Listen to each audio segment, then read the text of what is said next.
Hi friends, నా కథ మీకు గుర్తుందా? మళ్ళీ ఒకసారి చెప్పమంటారా? అనగనగా ఉసిరికాయంత ఊర్లో ములక్కాయంత ముసలమ్మనైన నేను ఉండేదాన్ని. నేను ఒకసారి పొలానికి వెళ్ళినప్పుడు నాకు బంగాళదుంపంత బంగారం దొరికింది. ఆ బంగాళదుంపంత బంగారాన్ని చూసి నేను ఎంతో సంతోషించాను. వెంటనే ఆ బంగాళదుంపంత బంగారాన్ని తీసుకొచ్చి బీరకాయంత బీరువాలో దాచిపెట్టి దానికి తాటికాయంత తాళం వేశాను. అది ఒక దొండకాయంత దొంగోడు చూసి తాటికాయంత తాళాన్ని పగలగొట్టి బంగాళదుంపంత బంగారాన్ని ఎత్తుకుపోయాడు. అది చూసి నేను చాలా బాధపడ్డాను.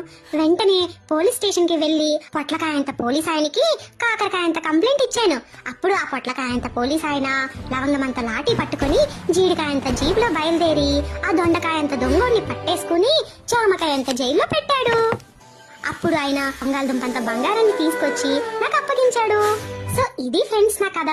ఇలా నేను బంగాళదుంపంత బంగారాన్ని దక్కించుకున్నాను. Thanks for watching. Please subscribe my channel.